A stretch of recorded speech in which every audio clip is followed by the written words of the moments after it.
राजनीति की बात करते हैं, जिसमें आज का शब्द है ईडी, यानी एनफोर्समेंट डायरेक्टरेट, जो मनी लॉन्ड्रिंग, विदेशी मुद्रा उल्लंघन और आर्थिक अपराधों की जांच करती है।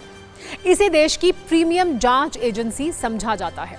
लेकिन सोचिए, तब क्या हो जब अलग अलग राज्यों में ईडी के अधिकारियों के खिलाफ ही एफआईआर होने लगे, उनके दफ्तर पर छापे पड़ने लगे और दखल सुप्रीम कोर्ट को देना पड़े।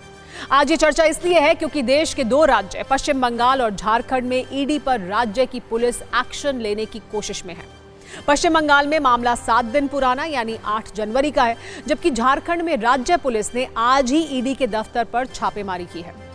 ईडी से जुड़ी दोनों खबरों को देखेंगे, लेकिन पहले बात करते हैं ईडी वर्सेस दीदी के बंगाल एक्सटेंशन की, जिसमें आज सुप्रीम कोर्ट की सक्रिय एंट्री हुई।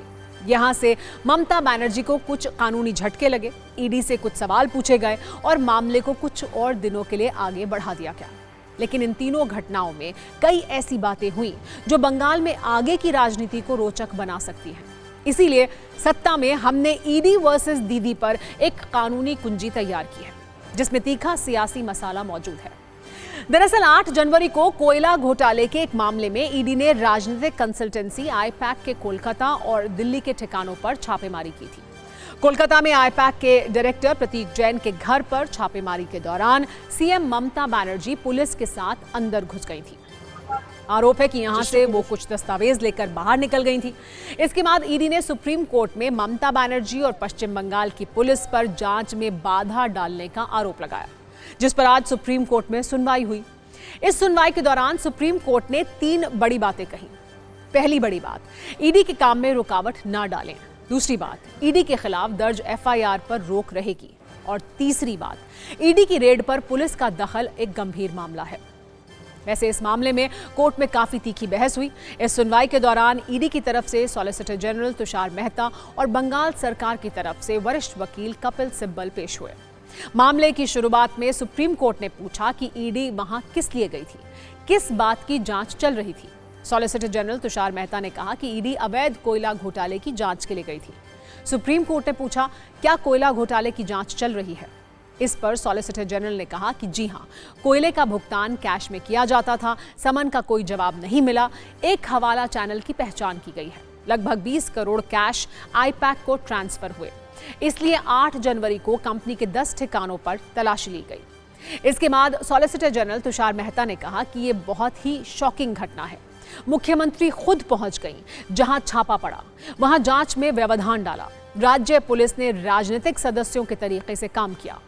आगे ममता बनर्जी के वकील कपिल सिब्बल ने कहा कि पश्चिम बंगाल में चुनाव का जिम्मा आईपैक के पास है। हमारा मानना है कि ईडी को इसकी जानकारी है। इस पर जस्टिस मिश्रा ने कहा कि पश्चिम बंगाल में चुनाव आईपैक द्वारा कराए जाते हैं या चुनाव आयोग द्वारा। सिब्बल ने कहा कि आईपैक के पास कई तरह के आंकड़े रखे जाते हैं।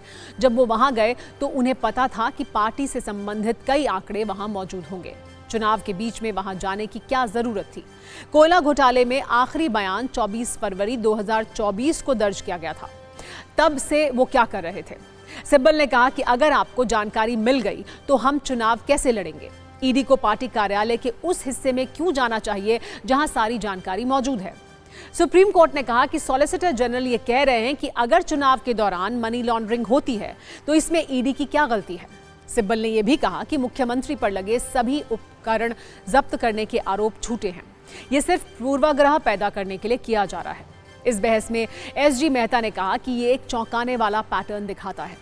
जब कोई वैधानिक प्राधिकरण अपना कार्य कर रहा होता है तो मुख्यमंत्री ममता बनर्जी दखल देती हैं, पुलिस आयुक्त उनके साथ आते हैं और फिर धरना देती हैं।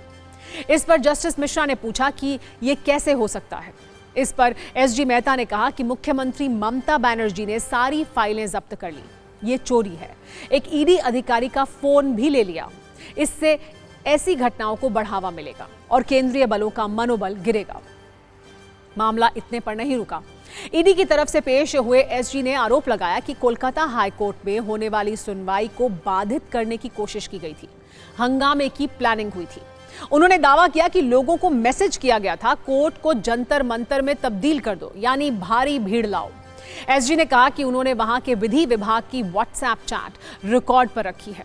ये सभी पार्टी के कानूनी प्रकोष्ठ के निर्देश पर किया गया था। ये जानबूझकर किया गया था। संदेश में लिखा है कि आज गेट पर सभा है। इस पर जस्टिस मिश्रा ने पूछा कि क्या वो जंतर मंतर था।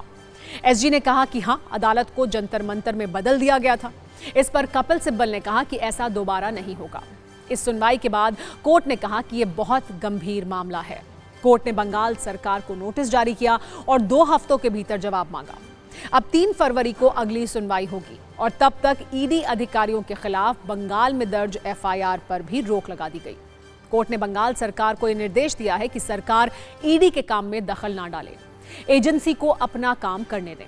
कुल मिलाकर पश्चिम बंगाल चुनाव से पहले ही राजनीतिक रण कानून की जंग में तब्दील हो चुका है और दोनों पक्ष एक दूसरे को घेरने की कोशिश कर रहे हैं।